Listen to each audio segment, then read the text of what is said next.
ایک شخص تھا، اس کا نام جو ہے اس کا نام رفیق تھا. اس کی غلطی ہو گئی، آقا ناراض ہو گیا، بادشاہ ناراض ہو گیا اور اس کے قتل کا فیصلہ کر دیا. رفیق کو اس کے ارادے کا علم ہو گیا، وہ بھاگا اور امام محمد کے پاس گیا. اور امام محمد، ان کا اصل نام محمد جعفر اور الصادق، اہل بیت کی ایک بہت بڑی ہستی، آل رسول کے ایک بہت بڑے باوقار بعظمت شخصیت، ان کی بارگاہ میں حاضر ہوا اور عرض کیا کہ حضور مجھے فلاں بندے نے قتل کا فیصلہ کر لیا، ارادہ کر لیا. حضرت امام جعفر صادق نے فرمایا کہ تم اپنے آقا کے پاس جاؤ اور اسے میرا سلام پہنچاؤ اور اس سے کہو کملی والے کے بیٹے نے فرمایا ہے کہ مجھے قتل کا ارادہ چھوڑ دے اور مجھے کوئی اذیت نہ دے. غلام بولا حضور وہ جو آقا ہے میرا اور وہ بادشاہ ہے، وہ آپ کے بارے میں اچھی رائے نہیں رکھتا، آل رسول کے بارے میں دل میں بغض رکھتا ہے، محبت نہیں رکھتا. آل رسول کے بارے میں دل میں محبت نہیں رکھتا. تو میں اس کے پاس سبحان اللہ، بات آ گئی عشق کی، کسی درویش کی، کسی فقیر کی، کسی اللہ کے ولی کی بات پہ یقین رکھنا. آپ نے فرمایا یقین رکھ جا. اس نے بے کہا یقین ہے. آ گئی بات وہ جس کے بارے میں حضور آپ فرما رہے ہیں کہ جا اسے کہے کہ مجھے اذیت نہ دے، مجھے تکلیف نہ دے. حضور وہ تو آپ کے بارے میں اچھی رائے نہیں رکھتا، وہ تو خود آپ کا دشمن ہے. آقا نے کیا فرمایا؟ امام جعفر صادق نے کیا فرمایا؟ فرمایا جا کے کہہ تو اسے. وہ چلا گیا. تجھے ڈرنے کی کوئی ضرورت نہیں، تو جا کے میرا پیغام دے. اس کا فرمان سن کے، آپ کا فرمان سن کے وہ اپنے آقا کی طرف جانے لگا. تو راستے میں صحرا کے سفر میں ایک اسے بدو ملا اور بدو قیافہ شناس تھا. قیافے جانتا تھا، بہت قیافہ شناس تھا. چہرے، آنکھیں، بہت زبردست قیافے کا علم ہے، بہت بڑا علم ہے. قیافہ پورا علم ہے، قیافہ شناس تھا. اسے دیکھ کے کہنے لگا کہاں جا رہے ہو؟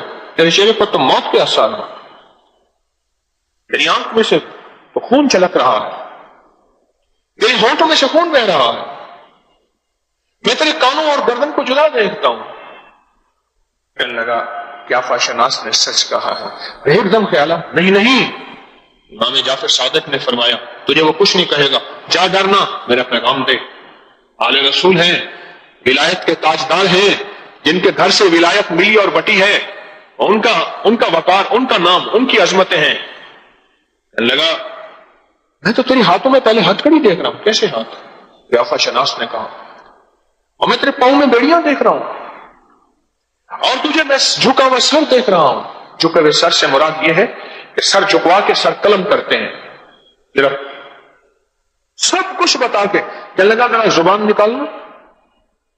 زبان نکالا، کہا نہ تجھے کوئی کچھ نہیں کہہ سکتا، کچھ بول ہیں تیرے ساتھ، جا وہ بول جو تیری زبان سے نکلیں گے، تیرا دشمن کو تیرا غلام بن جائے گا، تیرا آقا تیرا غلام بن جائے گا اور تیرا دشمن تیرا دوست بن جائے گا.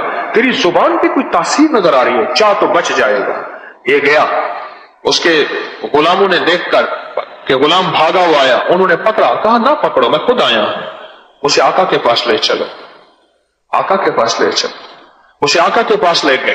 اس نے فوراً اس کا سر قلم کر دو، میں نے اس کی موت کے لیے جو ہے فیصلہ کیا تھا کہ اس کو سر قلم کر دو. اس نے کہا تھوڑی سی میری بات سن لیں. کیا؟ کہا کہ میں حضرت امام جعفر صادق کی بارگاہ میں گیا تھا.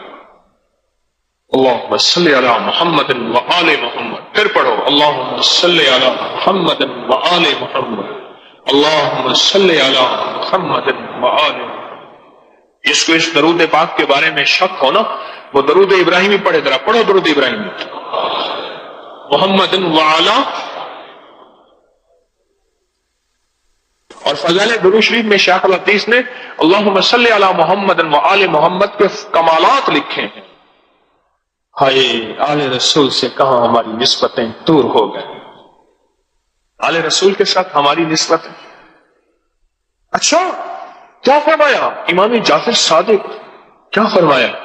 حالانکہ ان کا مخالف دشمن تھا. اللہ کے ولیوں کے مخالف ہوتے ہیں کوئی ایسے، ان کو بیچارہ ہی کہہ سکتا ہوں، نادان ہی کہہ سکتا ہوں. فرمایا کہ انہوں نے فرمایا مجھے اذیت نہ دے، مجھے تکلیف نہ دے. ایک پل میں اس کا فیصلہ بدل گیا. کہنے لگا اس کو میرا دوست بنا دو، اس کو شرفیاں دو، اس کو زر دو، اس کو لباس دو، اس کو عزت دو، اس کو وقار دو، اس کو شان و شوکت دو. ہاں ایک پل میں فرمایا. مجھے وہاں محفل میں بیٹھے طالب علموں کی طرف سے بات ملی ہے، اور پھر حوالہ ملا ہے مجھے دار التقوی الہلال کی طرف سے کہ مولانا یوسف خان صاحب جامعہ شرفیہ میں ترمذی پڑھا رہے ہیں. چند دن پہلے کی بات ہے. مناقب اہل بیت آئے، اہل بیت کے فضائل آئے، تو وہ کہنے لگے استاد محترم میرے پاس چٹ آئی کہ آپ جو پڑھا رہے ہیں یا اس کتاب میں ہے؟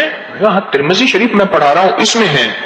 تو فرمایا پھر ہم میں اور شیعوں میں کیا فرق ہوا؟ آئے ہمارے ممبر سے آل رسول کے فضائل ہی ختم ہو گئے. وہ کہنے لگے الہلال والے درویش کہنے لگے میں نے سید احمد شہید رحمت اللہ علیہ کا خطبہ جمعہ پڑھا جو سید نفیس شاہ صاحب نے چھپوایا، جس میں آل رسول کے مناقب ہیں.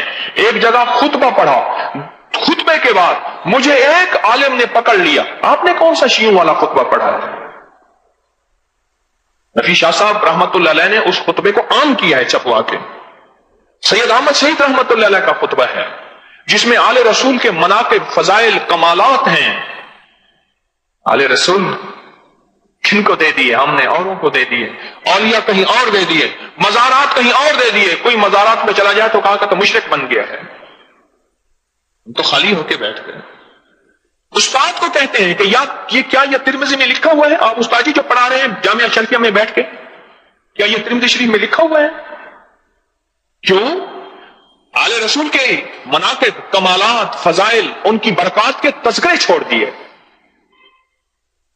جب ان کے فضائل، ان کی برکات اور ان کی عزتیں، ان کے وقار، ان کی شان و شوکتوں کے تذکرے ہم چھوڑ دیں گے، اگر تذکرے ملیں گے وہ خطبے میں ملے یا ترمذی کے استاد کے سبق میں ملے، تو پھر ہمارے لیے انوکھی بات ہوگی. ہمارے لیے پھر انوکھی بات ہوگی.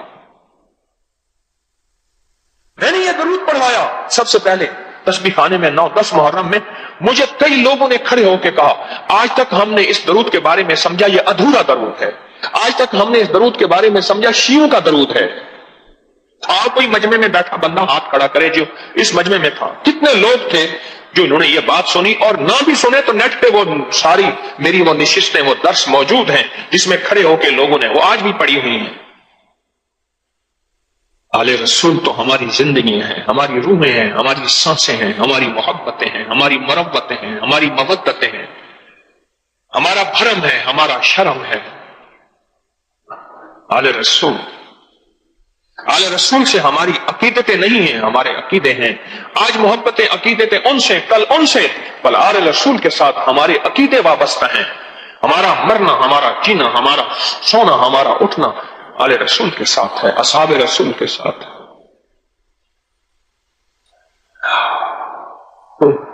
اتنا دور چلے گئے، ہماری زندگی میں اتنا آل رسول سے ہماری محبتیں کم ہوئی کہ اگر وہ ترمذی کے درس میں تذکرے ہوں تو بھی ہم حیران ہوں، اور اگر جمعے کے خطبے میں ہوں تو بھی حیران ہوں. کہنے لگے کہ میں نے اگر جمعہ پڑھا تو حیران ہو گئے. آپ نے کون سا خطبہ پڑھا ہے؟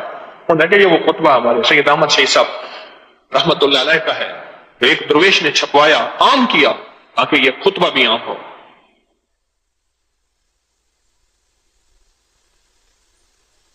زندگی کی سچی راہیں روح کی دنیا کے ساتھ چلتی ہیں.